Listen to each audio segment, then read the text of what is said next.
Podcast with Appalachian Liberty. Today, for my guests, I have the chair and the co-chair of the American Liberty Caucus, Sean Kennedy and Justin Marimani. Welcome again to the Great Object Podcast, the podcast where we dive into history to study tyrants. We're going to study how they rise, how they fall, and what you and I could do to make them fall faster. We're going to just jump right into it because we got some friends of ours that have a big podcast coming soon, and we're all going to go raid that afterwards. But let's just go ahead and introduce our guest today, Sean Kennedy. You are the chair of the American Liberty Caucus, the caucus that I'm a part of, and I believe you're a town councilman in Massachusetts, correct? Yeah, that's right, Travis. Thanks for having me on. I am the chair of the American Liberty Caucus. We've been around for about a year and a half now. We got Justin here also as vice chair, and I'm also an elected official locally. I am the chair in Massachusetts for the Libertarian Party as well. So I kind of spread around a little bit, try to stay busy within the Liberty movement. Right on. How about you, Justin? So I'm the vice chair of the American Liberty Caucus, and I've been active within the Libertarian Party of Michigan over the past couple of years as well, and currently working with one of our candidates in a runoff election as that's moving forward here in the next couple months. Right on. Well, I think one of the biggest things, like you don't see a lot with these type of podcasts is we don't take very much time and know each other as people. So like I just kind of wanted to get to feel like who you guys are and like what what kind of people you are in life. Like, so just tell me like where you're from and like how did you get started in the liberty space? Like what stuck out to you and made it your seminal moment that that just set you on this course for life. Take it away, Sean. Yeah, so I've grown up in the communist hellhole of Massachusetts my whole life, just south of Boston, moved around a bit. And over the period during COVID, I got really sick and tired of what was going on. I was working at the time as a full-time firefighter, paramedic. We were dealing with that stuff firsthand for COVID, all the restrictions, the complete breakdown of all the procedures that were in place for emergencies like this. And I've always had libertarian leanings, especially on gun rights and the Second Amendment and what the role the government should play in our lives and what it shouldn't play and the involvement it shouldn't have. So I just happened to stumble across just an X Spaces with libertarians in it and ended up getting involved in a presidential campaign that was launched around that time in the summer of 23. I moved up in that organization in the campaign itself. And I just hung around after that, got involved at the local level, went to my local meetings, got to know some of the great people that we have in Massachusetts that are libertarians as well. And they asked me to jump on board for the state committee. And I got elected 2 years ago as a comms director, and this previous year I was on as chair. And we have a convention coming up also in a few weeks, hoping to add some people and just get more people involved. So that sent me off on another path too. Locally, I am a vice president of a local special education parent advisory group. My daughter has special needs. I have 3 kids, and the skills learned doing things in the Libertarian Party, I was able to bridge that into a local group. And through showing up and speaking my mind at town council meetings, I was asked to run for a town council seat against a incumbent. So that was successful. And we have the caucus as well. We're trying to get people elected locally all around the country and do what we can to help whenever we can. And that's kind of been the thing that I've been doing now for the last few years. Very cool. I see you got a guitar behind you there. Do you play very much? I play poorly. It's a nice ornament on the wall. you play better than I do, I'm sure. So how about you, Justin? So I was more a passive member of the Liberty movement prior to COVID, but similar to Sean, that's when I became more active and just sort of saw the need to actually take more political action and try and expand liberty in our tangible lifetime. I guess kind of served as a wake-up call for a lot of people just to see how far many people in society were willing to let them take things.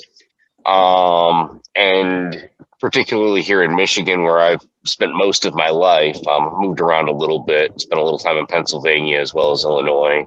But most of my life has been here in Michigan, and the lockdowns were just so strenuous that it really, I think the state's still recovering from it today. So in that time, I joined the Libertarian Party and was elected to the state board, and then was elected chair, which I briefly served as. And now, like I said, my main focus is helping candidates and expanding liberty locally. Well, that's great, man. So if I remember, I think I met both of you guys on the Josh Smith presidential campaign, right? Or was it a little bit before that? I have a hard time remembering, but yeah, I think it was Josh Smith, his campaign. Yeah. Right on. Yeah, Josh is a great guy, man. I kind of miss his podcast. So like, let's see. Pop back to my show notes here. Sorry, everybody. I'm sick as a dog. I'm gonna be slow, but so what kind of hobbies do you guys do? Like, what do you do for fun whenever we're not cyberbullying the government? I got 3 kids, so my hands are between that and the multiple volunteer organizations I have, that kind of comes in and out of being a hobby, I'd probably say. If I want to sit down and totally disengage, probably some strategy style kind of gaming just to get my mind off, but that is few and far between now. So if you want to call drinking whiskey and smoking cigars a hobby, that's probably more in line with what I have time to do. I would say that's definitely a hobby, because cigars get real technical real fast. How about you, Justin? Oh, well, similar to Sean, I have actually 6 kids in the household, so there's not a whole lot of time for hobbies. I do like to read when I get the chance, but more often than not, it's listening to podcasts, audiobooks, things of that nature. Right on. Yeah, I play, I have an embarrassing amount of time in Total War. It's mostly just because I'm such a history nerd, and I just like actually reenacting these battles and stuff like that. But so like, who are some of your favorite foundational authors? Like mine would be like Rothbard and Hayek and stuff like that, and definitely Frank Herbert from Dune. Yeah, I'd say so. My kind of run into this is probably a little bit different. Mine were purely based on ideological views that I kind of grew up with. I didn't really get into reading libertarian texts until I felt like I needed to converse based on what everyone else was reading. So yeah, I Rothbard, Hop. I think Mises is a good read if you're looking for more of a background on where those people come from. But I'd also, I'd say like there's some James Burnham books that are very relevant to what we're dealing with politically these days. Okay. And there's some good Robert Greene books. They're kind of messed up because they're about manipulation and things like that. But at the same time, they do give you a perspective as to how people throughout history have manipulated different aspects of society. So yeah, you mean the 48 Laws of Power? Yeah, 48 Laws of Power, 33 Strategies of War is a good one. There's a lot of I don't think I read that one. Yeah, there's a lot of Art of War stuff in there from different that kind of style stuff. So there's some overlap. But yeah, it gives you a good background understanding, not just on the philosophy, like there's the philosophy of libertarian things, but that stuff gives you like actionable things or things that people have done to get what they want. Some of them are awful. But it gives you perspectives, and some of it can be useful in minor ways or helps you kind of just see perspectives on what people do and avenues people take on things. Right on. Yeah. How about you, Justin?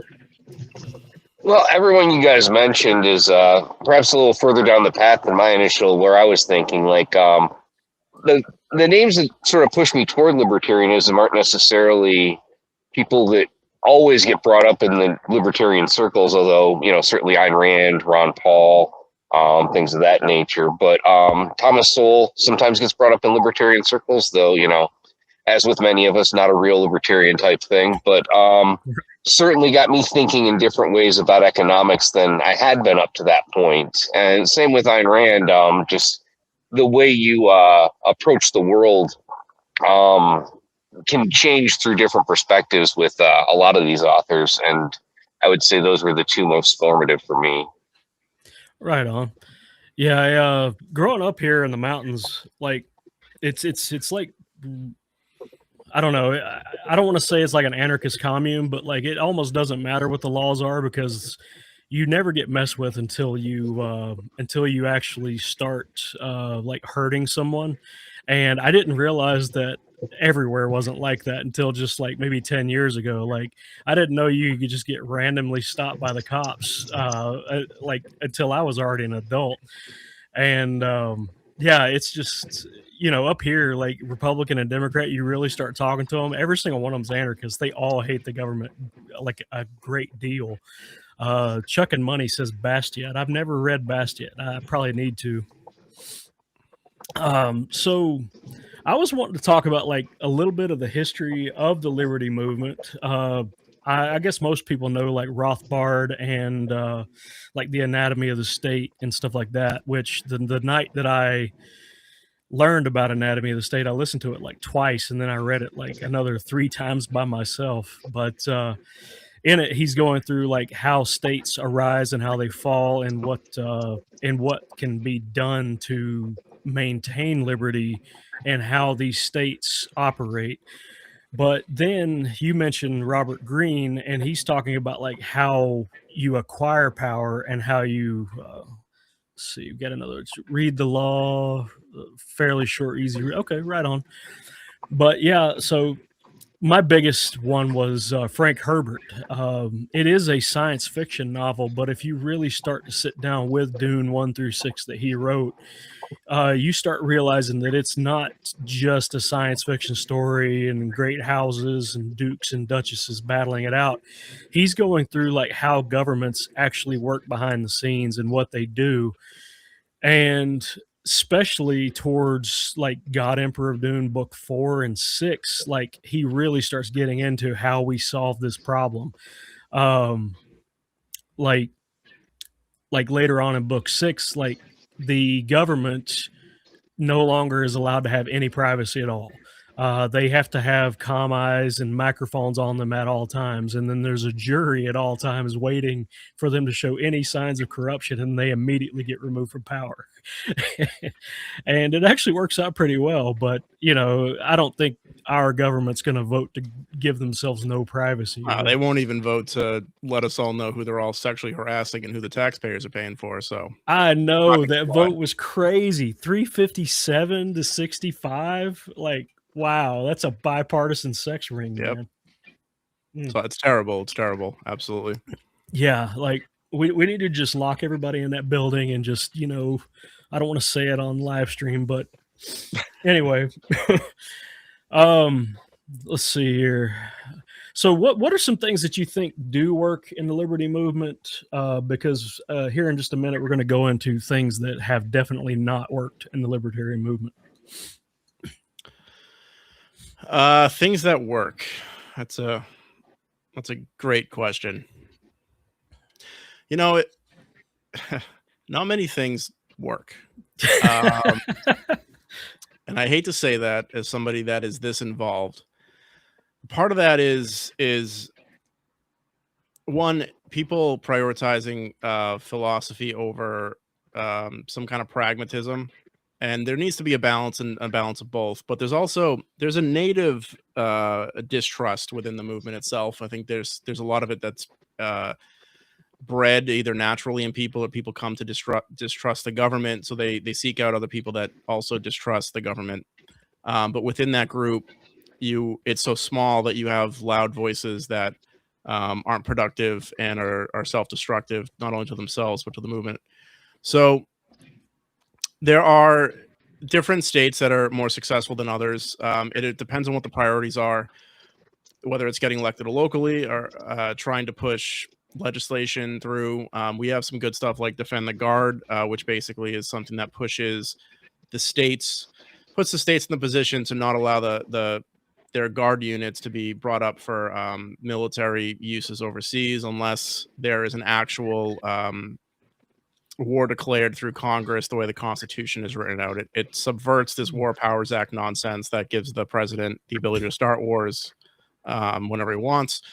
So, you know, it seems to be more everyone rallying around an issue that we agree with collectively, and less about you know, some of the other stuff that's really good about the liberty movement, like whether it's the economics or trying to just push people to have more privacy rights, or the ability to ingest what you want as an adult because you're an adult and that's on you to make those decisions for yourself.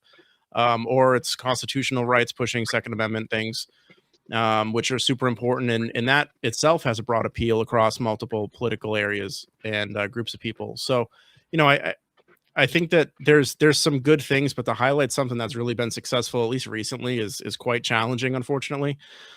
So you kind of got to look at the individuals and what they're doing and the effects that the individuals are making. And I think that's where the priorities need to be, and that's something that the American Liberty Caucus is working on, and has been working on now since its inception, is really finding people that are active and want to do things and themselves, and want to be a part of something that is growing and assisting people, networking, getting the word out on candidates, whatever it is. They're people that do volunteer work, and there's a lot of people in the movement that don't. They're very active online, but when it comes to offline activity, they're kind of nowhere to be found. So that's a challenging thing. So, you know, for us at the ALC, it's about finding people that show up in person, make phone calls, do texts, try to get the word out on candidates.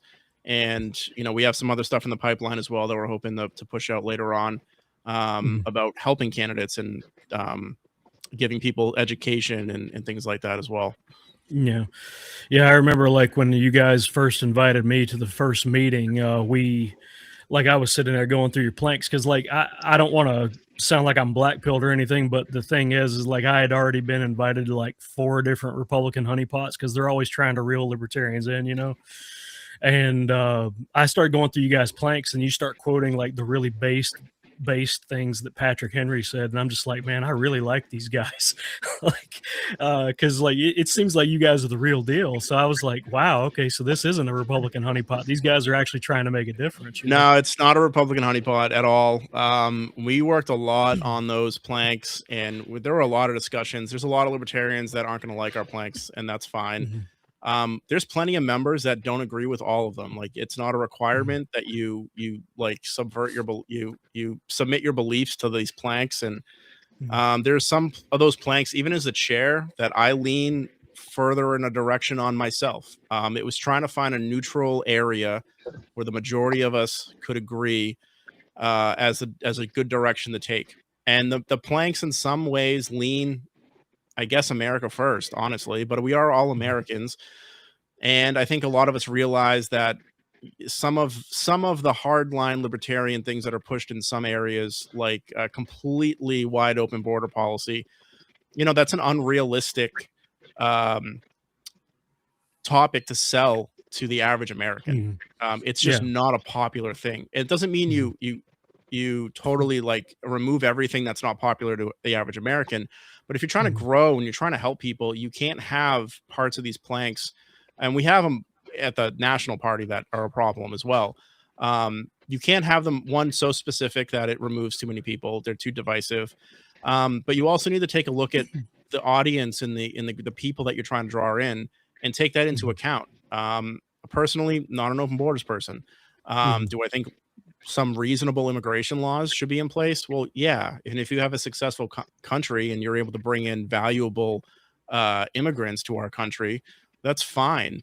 But to have a completely wide open border policy like we saw for 4 years, like, where does that lead us? Well, I mean, the state didn't disappear in that time. So I'm left with funding $30,000 a year for illegal immigrants in Massachusetts to rent apartments, because they get a stipend of $30,000 now of my tax money to go rent an apartment and not leave the country. So, like, well, also, you were saying about like your water pumps in your town where they're underfunded as well. So like that's taking money away from that too, you know. Like, where they're a lot of libertarians are against taxes, and for good reason, right? And when what we have is we have water fees. You pay a fee, you get water to your house, all right, and you got to pay some maintenance and things like that. It's a specific tax line that you pay into. It's not into a general fund, but the state also takes our taxes, and the state, every one of us lives in a state that gives back local aid.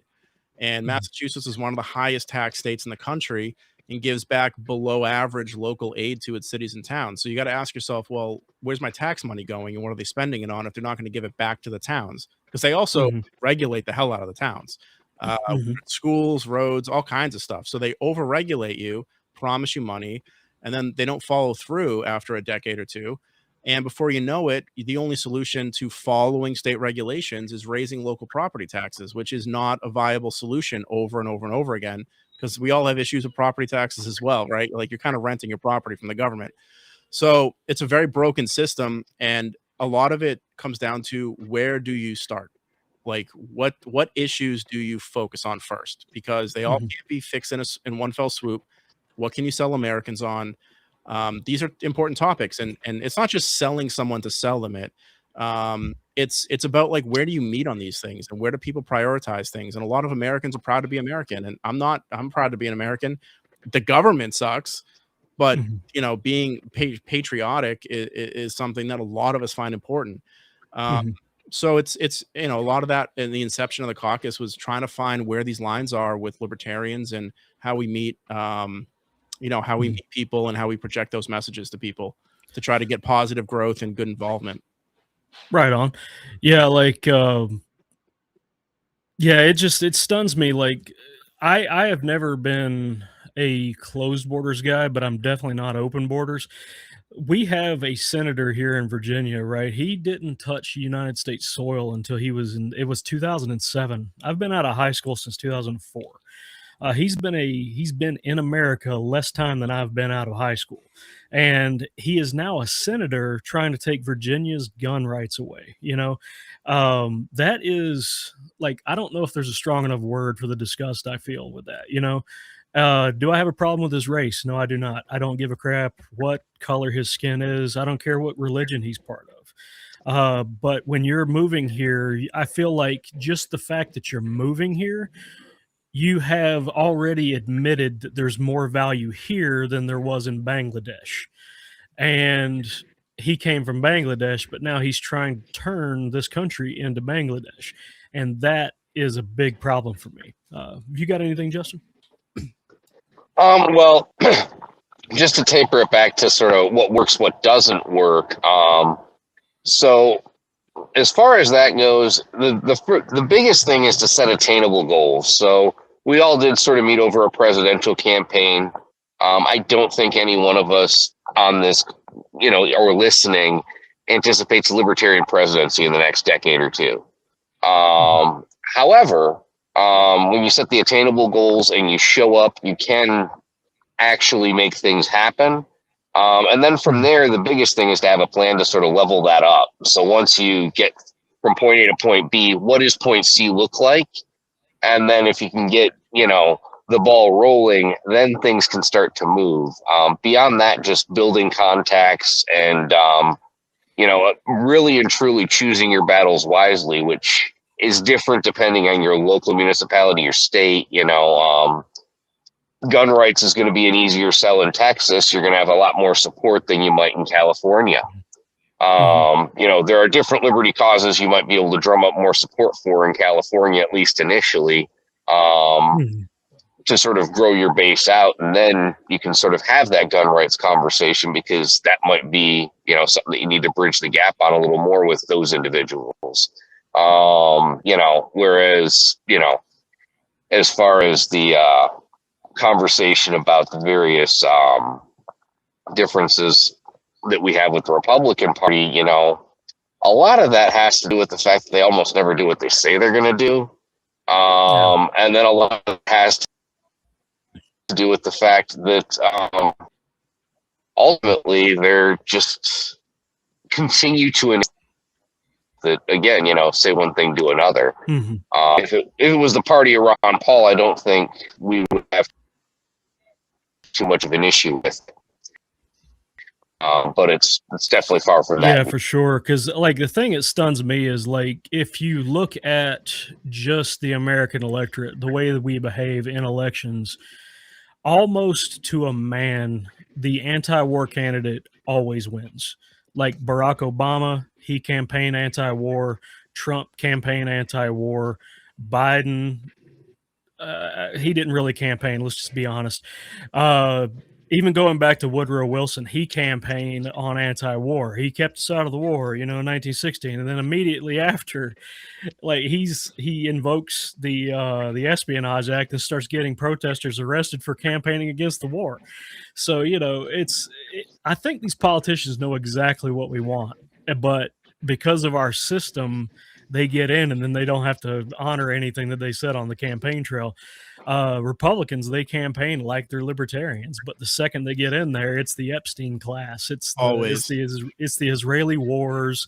It's the sorry, I keep forgetting to change the camera screens, but like yeah, it just blows my mind. But then like a few weeks ago, I was on a podcast beside Amanda Griffith. Everybody go follow her. She's an OG.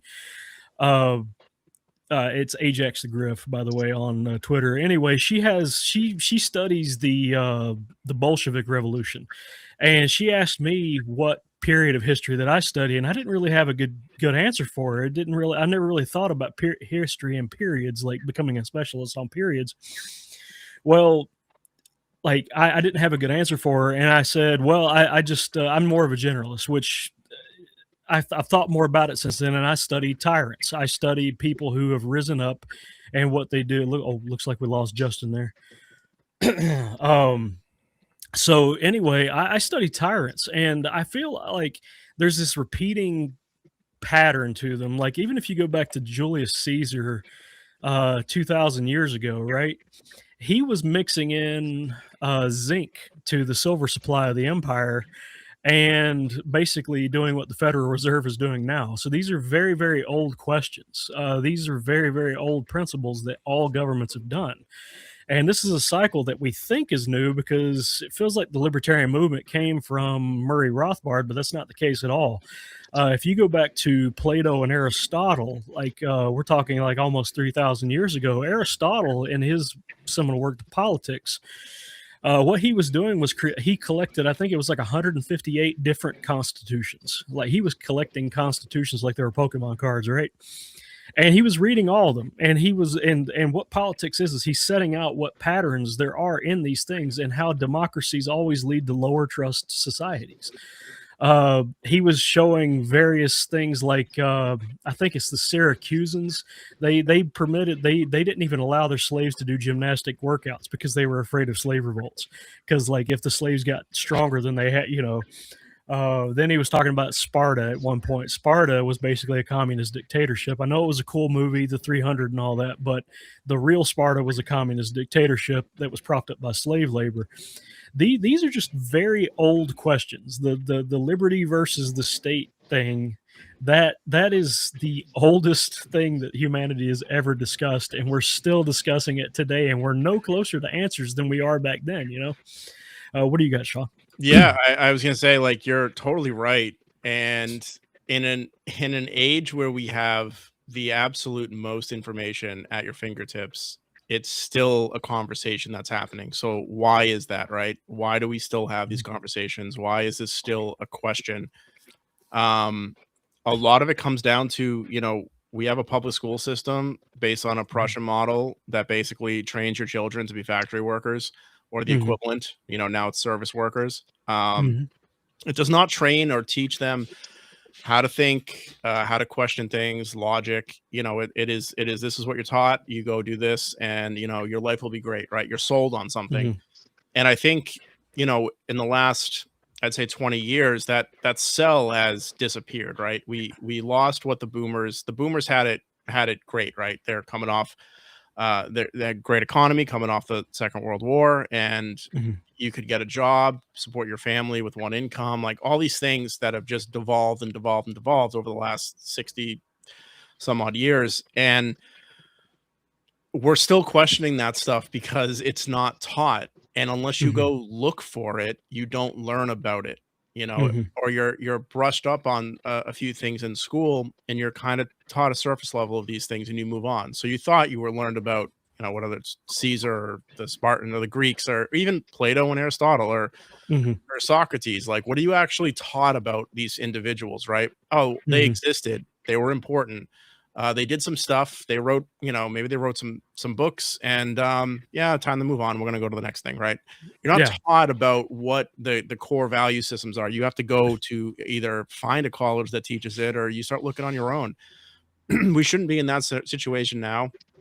I don't think it's necessarily going to change, because I think things are going to move towards AI, and it's going to be even narrower on what you're looking for.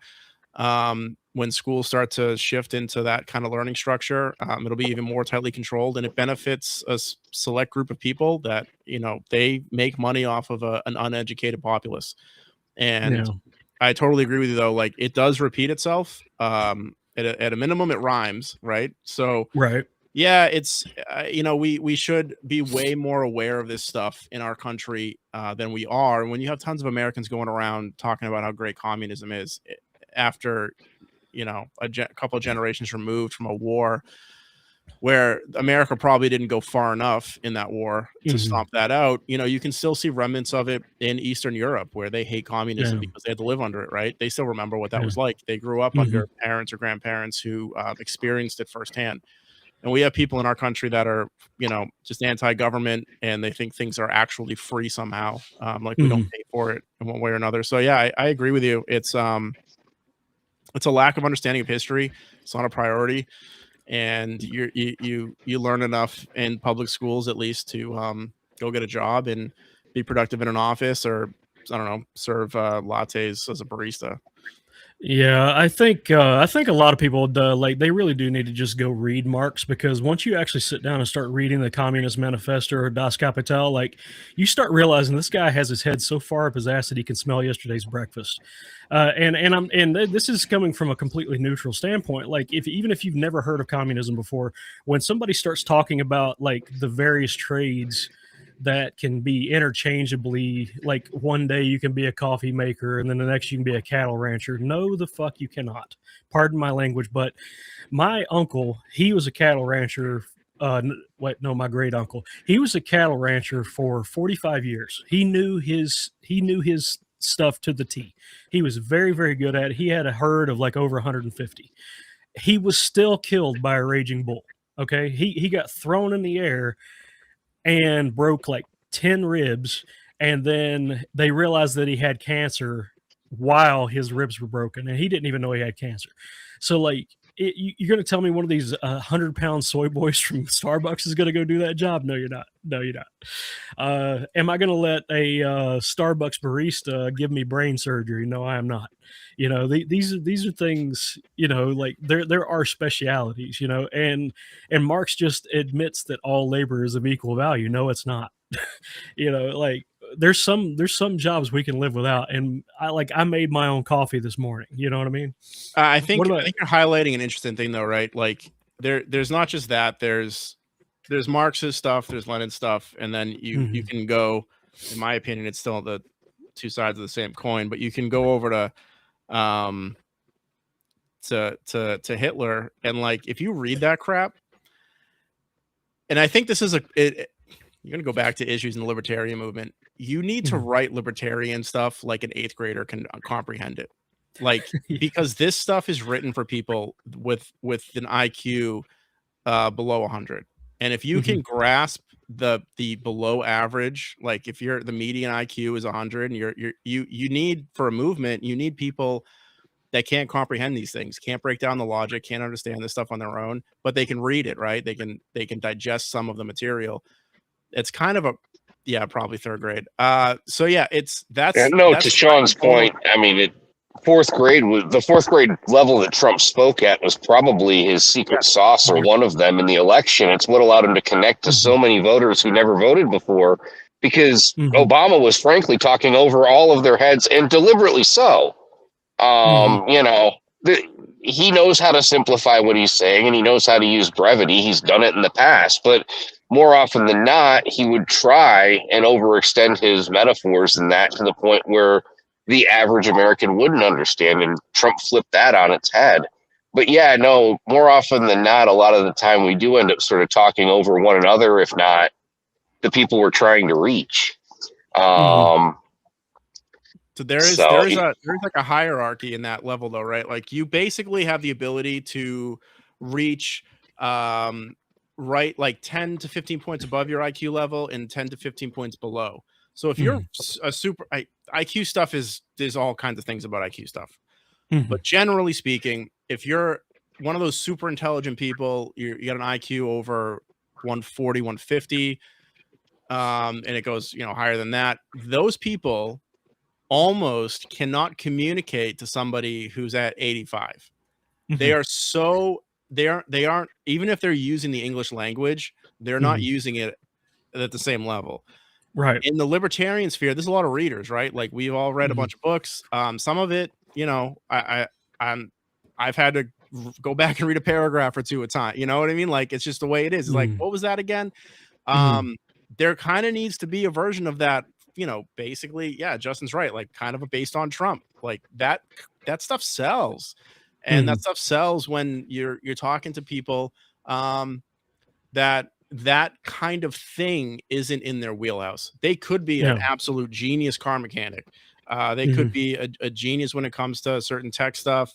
And any kind of laboring, they can build you a house in no time at all. They can pour your foundation, right? Like those workers, they're not dumb, but what they're good at isn't this stuff. So how do you sell it to those people? And you sell it to those people by meeting them where they're at. And it's not an offensive thing. It's just trying to get across that. Like, I know this doesn't translate well with using this context or this language or whatever. So let's bring it over here and figure out how we translate the importance of these things to you as an individual and your particular circumstances. Like then Trump, honestly, absolute genius when it comes to that. Yeah, I believe it was something like his campaign speeches averaged 2.3 syllables per word. And I was like, wow, if you go back to just 100 years ago, back before like, I don't want to get into like suffrage and all that, but like if you go back before like more people were voting, let's say that like campaign speeches back then sounded like college dissertations, like Teddy Roosevelt, like he was using these huge words and stuff like that. And if you go back even further to Thomas Jefferson, like he was simple for his time, but like just the stuff that he would say then would fly right over people's heads now, and he wouldn't even be elected. And I feel like it's just almost perfectly correlated with the Department of Education. Like, have they actually educated anybody? Well, I think this is the deliberate result of the Prussian school model Sean was talking about earlier. They don't want a population that can critically think about these things, because then things might actually change.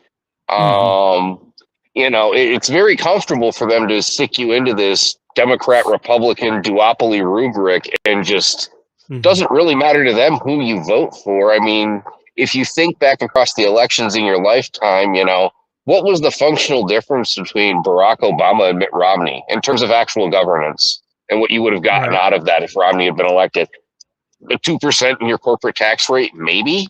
I mean, in terms of the day-to-day of the government, nothing has changed, and that's how they want it. Obviously that doesn't afford us the freedom that is promised in the Constitution. And that's, where we come into play and try and get those freedoms upheld. That's true. Yeah. Like one thing that, to your point about like how they're basically going to be the same no matter what is, I know it sounds like a non sequitur, but if you look at the history of the mafia and how the Sicilian mafia formed, Sicily, due to its position between North Africa and Italy, it is considered the most conquered island in all of human history. Like that was the first stop when armies conquered were on a campaign. They were going to stop in Sicily, take it over. Like we're talking hundreds of times. So what happened naturally is that the Sicilian people, they can't just follow a new set of laws and a new government every 2 weeks. So what they did was they started creating this system of families that would govern certain businesses. It was like kind of like a shadow oligarchy, and that slowly became what we know today as the mafia. And they were just creating like a background shadow government stability. And when we have a modern day government like we have now, that's flipping every 4 years and senators every six, of course there's going to be a shadow government. And they're going to be very, very well equipped, because if you look at who really benefits from the Federal Reserve, it ain't us. But anybody who owns a lot of property, they definitely benefit from printing all this money. So if you to think that a relatively small group of people don't have the funding to just buy both parties, I think is an ignorant place to start. Okay. Of course. They have more money than we can comprehend. They're able to fund candidates on both sides. They're able to fund a good candidate and a worse candidate in the same party. They're able to do these things, and they do it over and over again, and they steer the ship.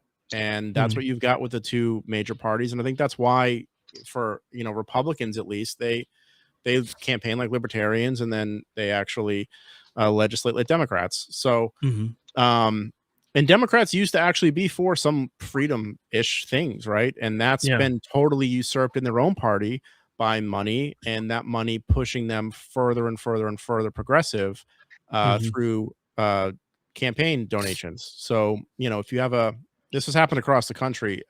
They've, like, as an example, Soros has funded DAs in multiple parts of the country for the last couple decades, at least. And what he does is he funds a terrible one, and then he funds a worse one, so the terrible one looks better.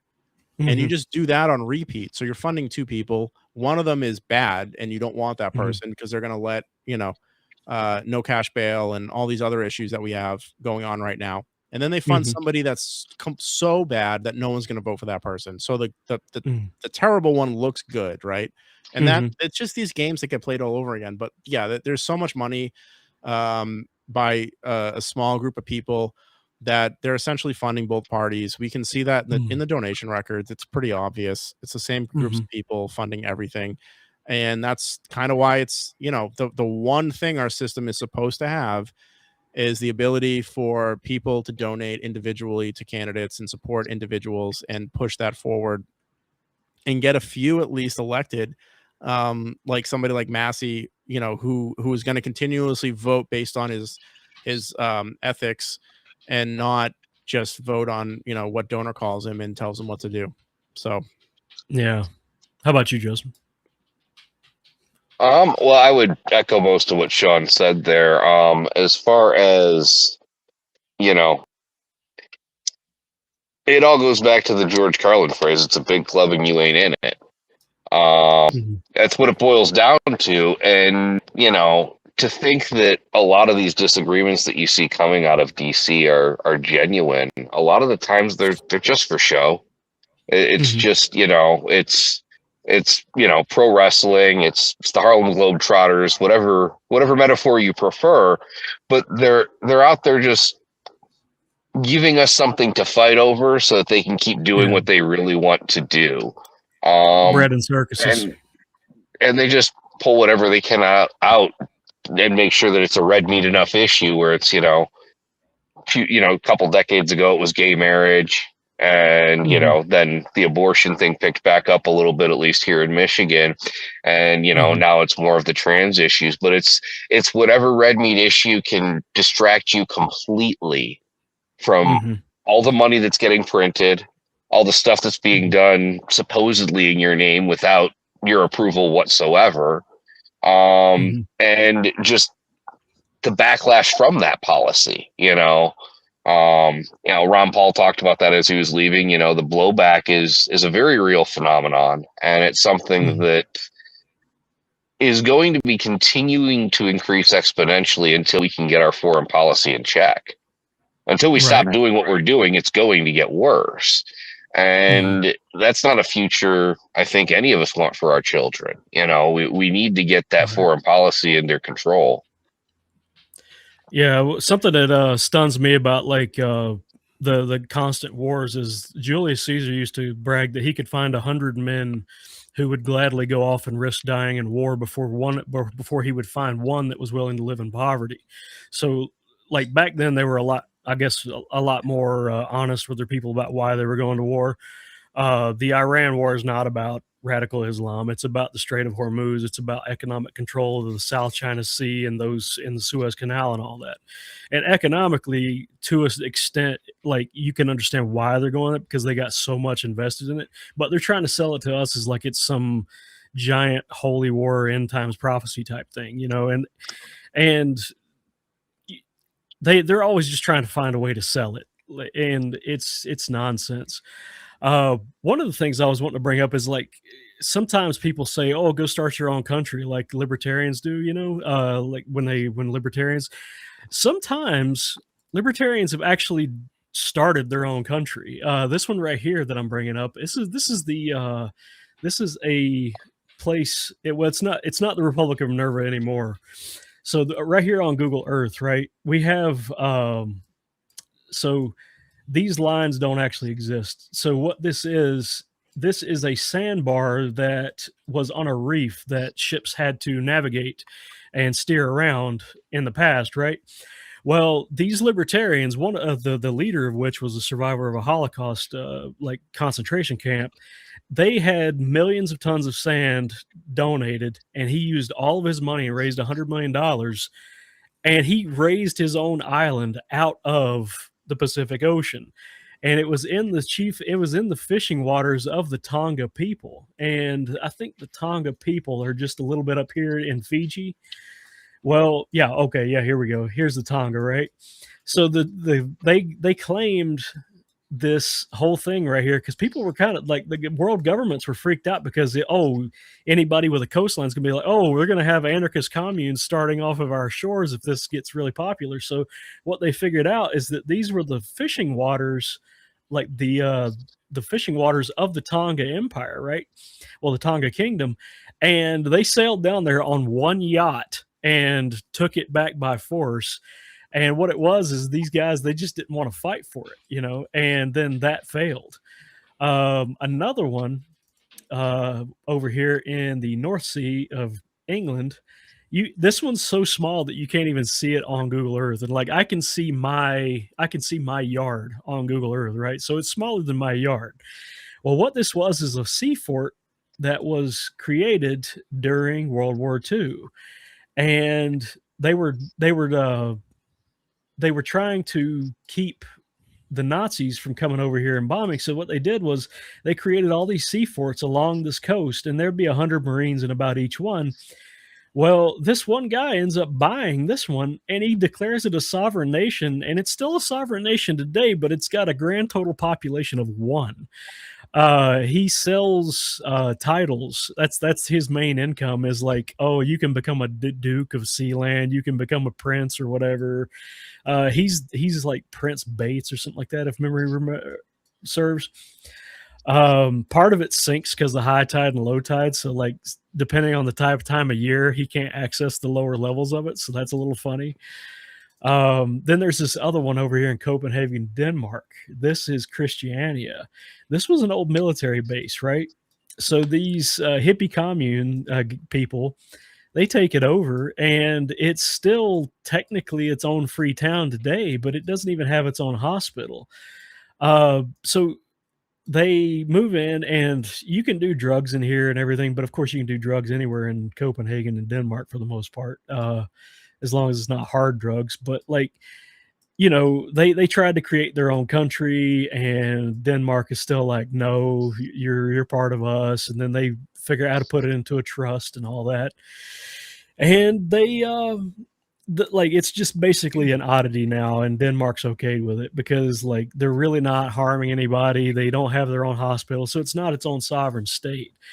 What just stuns me is that libertarians have actually tried to create their own countries in the past, and it just never works out because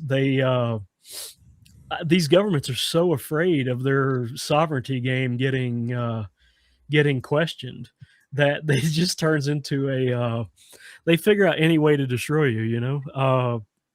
the Federal Reserve, it's going to constantly figure out a way to print money and keep you from getting to getting, you know, the financial independence. Because even Aristotle talks about how the tyrant purposely keeps his people poor so that they won't have time and resources to challenge him. Do you guys have anything? Yeah, there's actually on the last part, the last thing you just said about kings or those in power keeping people poor. I'm gonna butcher his name, but the El Salvadorian president kind of called this out. There's a clip of him where he basically says, "Why are there taxes? Why are there taxes when the government prints money and then sells those bonds for money and then funds things with those bonds that they sell for money?" And it's kind of a circular system, and it's completely broken. It doesn't make any sense. But again, you need people educated enough to understand it. So this is a known thing that's happening now, that particular one.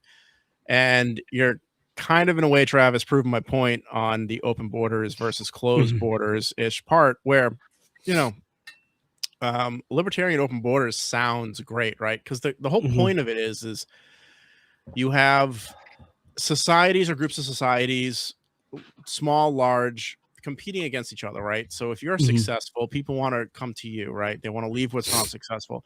And you'll have a feedback of the other group going, we are no longer successful. We are going to do what the successful people are doing and change what we're doing. And that's kind of the way that this is supposed to work under that theory. But today we have every landmass is owned by somebody. And that somebody is willing to use force to maintain that landmass and tax those people and control it. And this idea that you're going to go and get a commune somewhere and the government, which will use force against you, is going to leave you alone is really like a utopian kind of philosophy, and an open borders policy for an entire country with millions of people, regardless of where it is in the world. Unless you have global libertarianism where everyone respects those kinds of lines and allows different levels of succession and people to join other countries and take their land with them and those kinds of things, you get exactly what you mentioned with those particular properties. I think the one in Britain, they basically are like, this is a decrepit World War II station that we cannot utilize. So instead of tearing it down, some guy wants to live on it, we're going to leave them alone. But the other ones are affecting fishing, and they're a lot closer to people that are very protective over what they have. And and libertarians will hate that because they're using their kingdom or their government to use that force, which is fine. But, you know, that's just the way the world works. Like that's kind of where some of the theory rubs up against reality. And the reality is, throughout time, people with the ability to drum up enough individuals to go take someone else's stuff for the betterment of themselves has always happened. And they will do that either by force directly, or they will do it indirectly, whatever that particular process is that benefits them the most, or they think will benefit them the most in the long run. It's just the way the world's always worked. And to try to push back against that in 2026 with the way the world is right now, I don't think is a valid option. It may be sometime down the road if you can capture a large portion of a population, not physically, but if you can take a continent and say this is the libertarian continent and everyone living here is that, you've got to start. Like, you can have an open border policy if you want, I guess, but unless it's global, it's kind of not going to work, because there's always going to be people that are willing to use things the way we've always used them as humans, people, technology, whatever it is, to take land from people, to take resources from people. Some resources are finite. You run out of resources in your area, you need somebody else's. You run out of clean water, you're going to go to the next place that has clean water. Like, because if you don't, you die, right? Like, if you don't run your economy, your people die, you lose power. Like, there's a lot of components to it, but I think those particular spots are great. I think that it's great that people have tried. But I think the reality of, and the way that those places have kind of resolved, is the expected resolution of them, where a government goes, not in our best interest to fight this right now, or we're going to fight that and take it back. Or yeah, if you guys are paying your taxes to us, then yeah, sure, we'll leave you alone. You do what you want, and we're a fairly free society, and like in Copenhagen. So yeah, as long as you don't have something that's causing the rest of the population a problem, then we'll leave you alone for the most part, I guess. Right. How about you, Justin? Well, I think in libertarian circles, there tend to be two distinct schools of thought about sort of foreign intervention, or perhaps intervention is the wrong word, but foreign entanglements and responses. And there's certainly a decent contingent of the pacifist nature, which I would not necessarily identify with. But it's understandable that they're there. The party has its roots in opposing conscription back in the Vietnam War era. And so, there was a lot of pacifist involvement. However, there's also the more Napa-line philosophy where it's, I don't support any acts of aggression, but if you have countries aggressing against you, that seems to be the linchpin in a lot of these libertarian experiments, like the Republic of Minerva. When they were aggressed upon, they didn't respond with similar force to protect what's theirs. And at the end of the day, if you're not willing to do that much, then, like Sean said, unless you have a global government, which sounds like a complete catastrophe waiting to happen to me, then you're always going to have these competing interests. And so if you want to have a sovereign nation that has something at its core, whether it's libertarianism or not, then there does need to be some form of an immigration system in place, particularly if you want to have a democracy electing your leaders, which was something we kind of touched on earlier. And it is interesting to note, how many of the founding fathers were opposed to democracy and how many conversations they had about it. And, our system was initially deliberately set up to not be a democracy, which is somewhat surprising to probably no one on the call, but many of the average people you encounter in your day-to-day life, especially with the almost holy way they present our democracy in this day and age.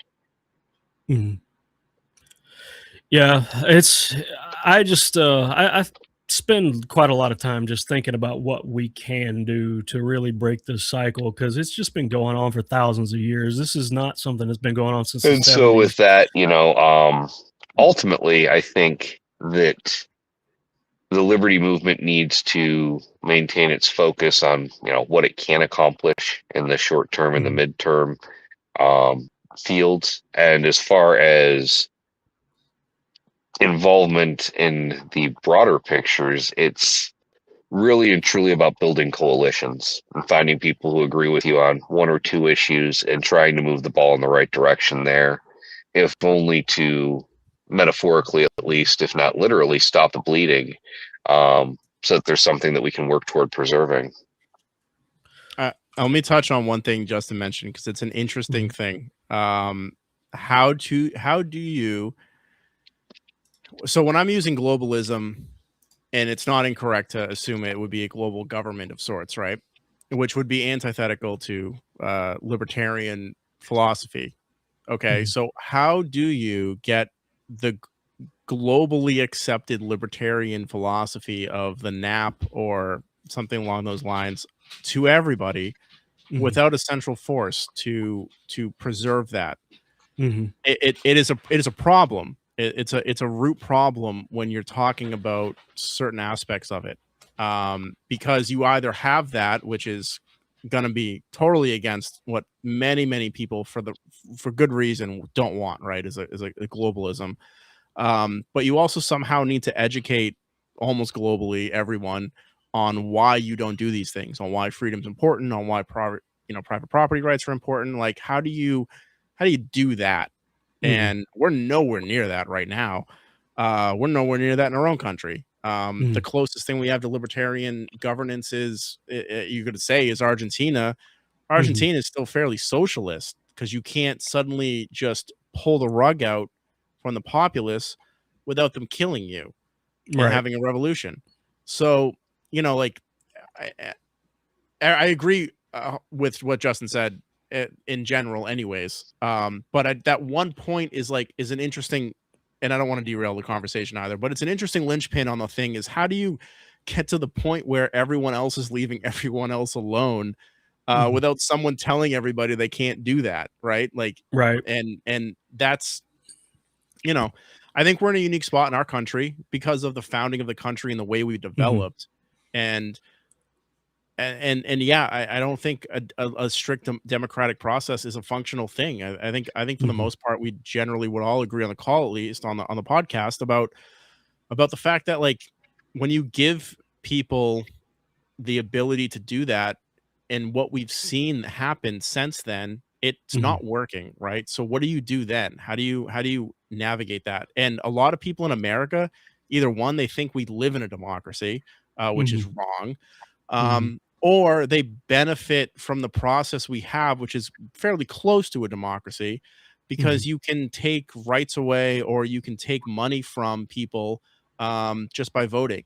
So yeah, we have the problem even at home, and it kind of goes into where do you start to pick these issues apart, and what do you attack first, and what do you prioritize, and then go from there. But I just think that alone is an interesting concept, is trying to universally have that as an earth doctrine of libertarianism, but also with no controls attached to it. Yeah. The question is, how long would something like that survive? Because you got to figure, even if it starts out, exactly how we would want this government to start out, you're talking about something that just is a natural draw for corruption. You're talking about a government that's more powerful than any government we currently are aware of or can conceptualize at the present moment in time that exists on this earth. And there are plenty of people willing to corrupt themselves to corrupt the governments that we have that are less powerful. So if you had one all-powerful government, you'd have all the worst people in the world throwing all the money they could to get control of that one body. Yeah, exactly. Yeah, absolutely. I think the thing that caught my attention is you guys with the planks you put in those Patrick Henry quotes, the ones that I'm always quoting. The great object is that every man be armed is the big one, and that's where I got the name of this podcast. No matter which path of logic you trace in human history, it comes down to that the great object is that every man be armed. Because even if you look at the slave rebellions under Spartacus in Rome, right? Spartacus, he freed a bunch of slaves with him as one of them, and instead of grabbing the gold and silver, he made sure that nobody grabbed any gold and silver. He's like, we won't even have a chance to spend it. Why would we grab this? So what he did grab was iron, and iron during the Iron Age was basically nukes in the nuclear age. Slaves, an army of slaves now had weapons and armor on par with the Roman Empire. And they were afraid to go after him because, like, no matter who they sent after him, he would defeat them. And the ones that didn't, and the ones that could probably go defeat him, there was no glory in going after a slave. And if they lost, they had lost to a slave. So that's even worse, right? So, like, I think everything comes back to, like, the great object that is every man be armed. That's something we should never, ever, even at the point of violence, allow our government to take our guns. Well, because free people are not disarmed. Like, exactly, they're not. So that threat always needs to be present. It always needs to be present. It doesn't need to be used necessarily all the time, and it shouldn't be, because you don't live in a civil society if that's the case. But the threat always needs to be present, and that is why the Second Amendment is so valuable in this country, and why we have so many people across the world, especially in Europe, with what they're dealing with now, wondering why they don't have it themselves. And they're envious of our ability to do that, because they're completely unarmed and they're at the will of the government, and all the most they can do is, burn cars and disrupt society. They can't actually do anything with it.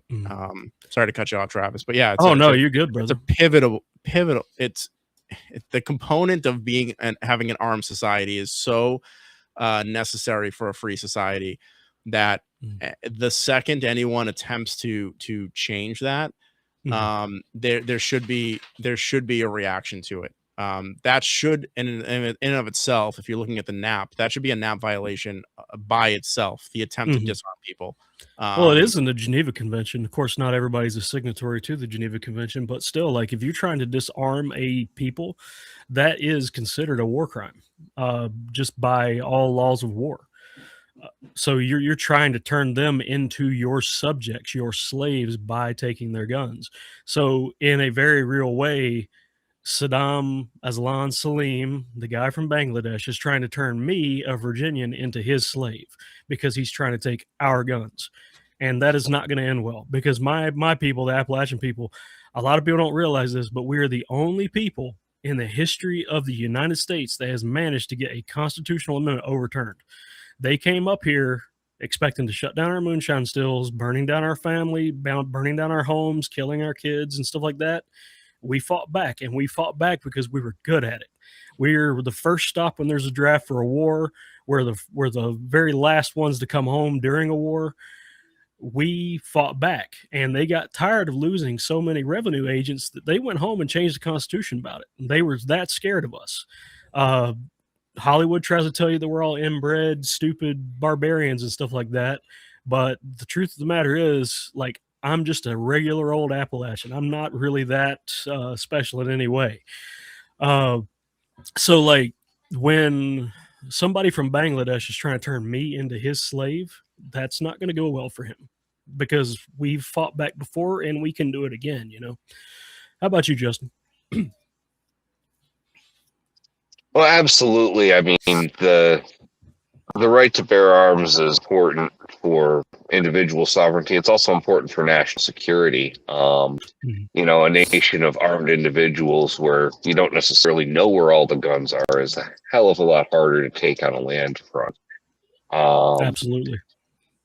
And then, you know, just sort of ping-ponging back and forth, you know, one thing that I think a lot of the people clamoring for the free stuff lack is the recognition that they too are asking for a form of slavery. You know, I mean, if you're saying that everyone's entitled to medical care, for example, then you're saying everyone who provides medical care is going to have to take whatever the heck the government gives them.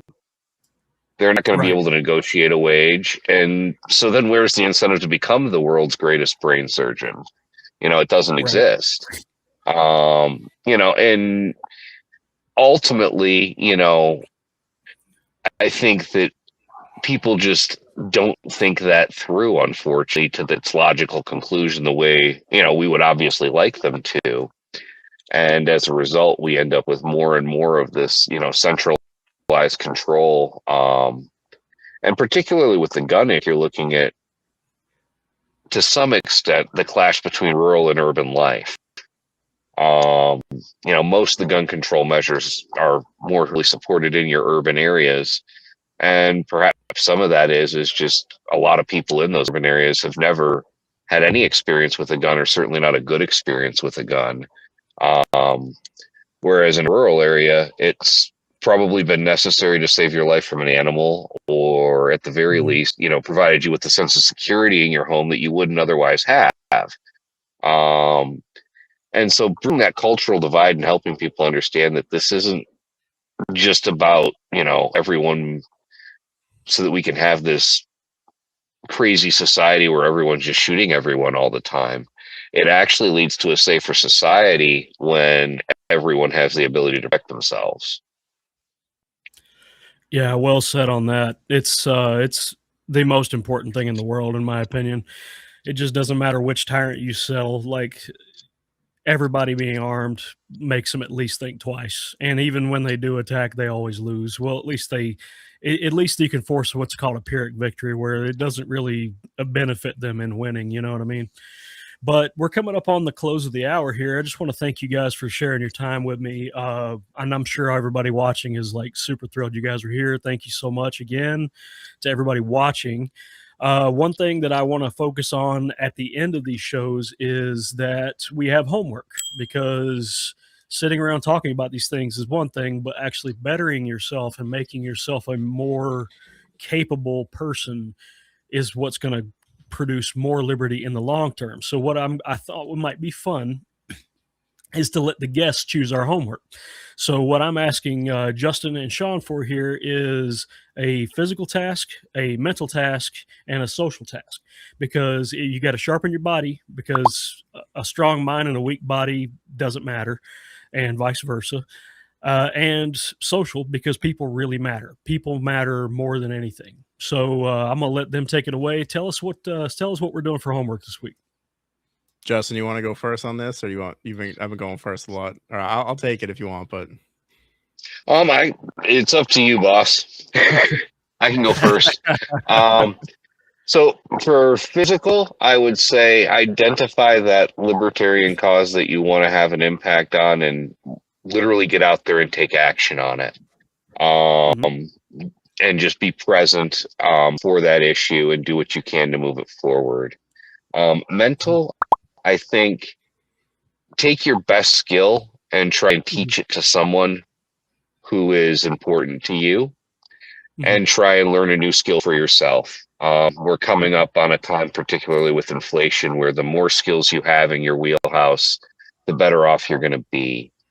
And as far as social goes, get to know your community around you.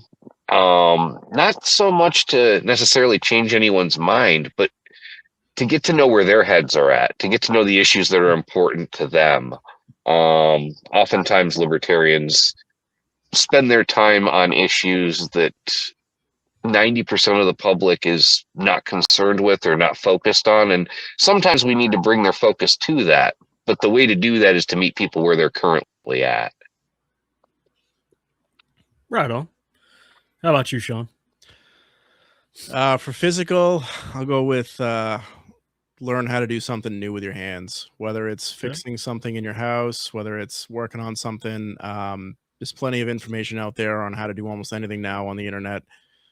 Pick something yourself. Don't pay somebody to fix it. Fix it. Learn the skill. Those skills bridge onto other skills, and it's always good for anybody to have a large skill set when you need it. For mental tasks, I'll switch it up a little bit. I'll go read something that or investigate something at a minimum that you disagree with. Find a thing that you think you hate. Could be anything, could be communism, could be an individual's perspective, whatever it is, and just read on it. Either you're going to find out you still don't like it, but you'll be more educated on the topic, or it could change your mind, whatever that particular issue is. And then as a social task, go to a local government meeting, whether it's your town or your county or your state, whatever it is. Go to a meeting and just sit there and see how things are run. I don't think enough of us in America have been to a local government meeting and seen what is going on there. They've not experienced it. They don't know how it's run. And what you'll find from that is probably open positions in your local, whether it's planning board or some commission or something. There's something there, right?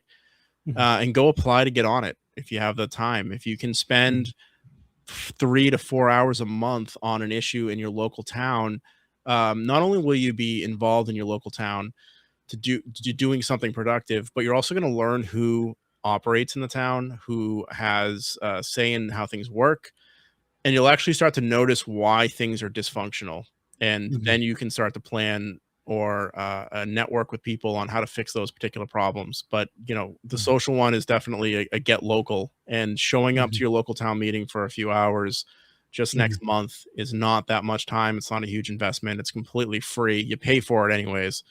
So you might as well go and see how things run locally where you live, so you can see if you need to get involved enough to change it. All right. Well, you guys plug whatever you want to plug, and then I'll take us out, because we're coming up on Free's show. He's been working on it for about a year now. He's got Spike Cohen and Justin Amash, and it's going to be an absolute banger. So go ahead and take that away. Whatever you want to plug, Sean, go right for it. I mean, we're here, all of us are in the American Liberty Caucus for a reason. Our view is we need to get good people, competent people that will volunteer their time to actually do work. And it's doing work is what actually matters.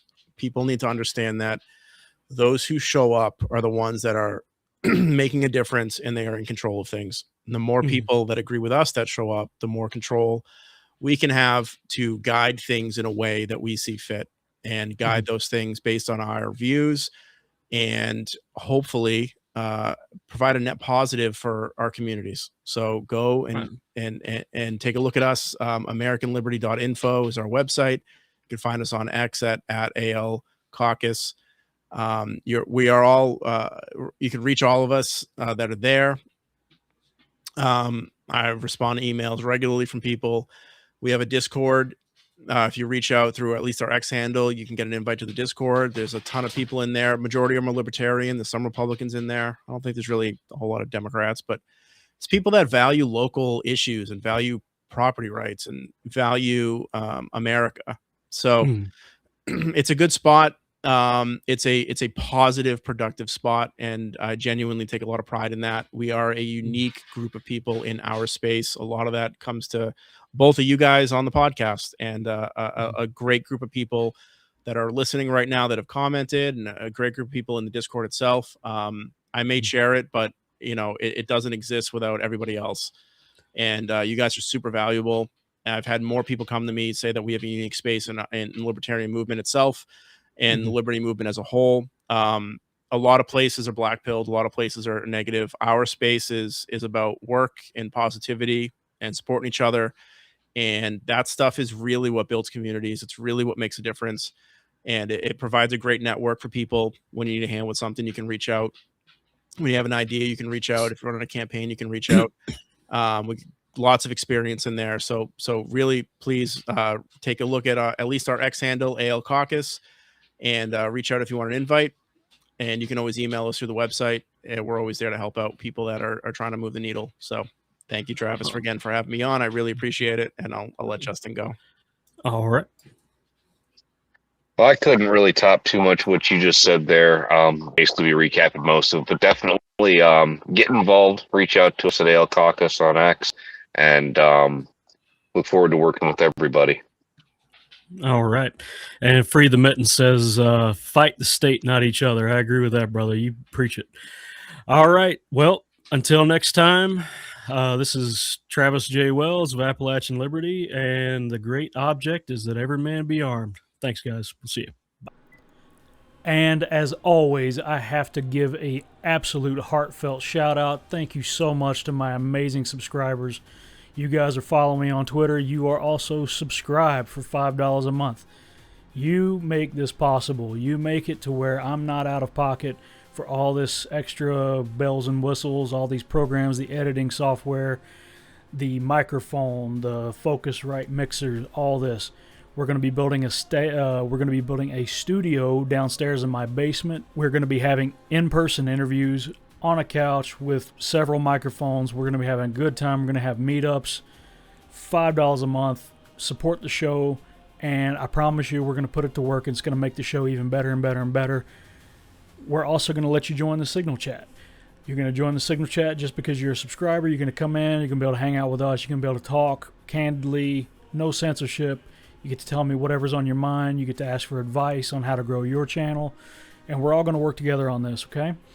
Bridget Morgan, 3 Stand for Truth, Hanover Boxer, Sage the Wise Guy, Tennessee Militant, Federal Farmer, Kenny P, Lauren Nan, Desert Ranger, AppTac USA. AppTac has a business where he sells all kinds of cool tactical gear. Go check him out. Snickers, Patriots Day, America Only, Skinny Kenny, and Rodgar Skidling's Helm. Other anonymous supporters do not want their names shared, and they will not have them shared. So, thank you so much for everything you guys do for me, and I'm going to do all this stuff for you that I can. God bless you, take care, and stay in touch. Bye.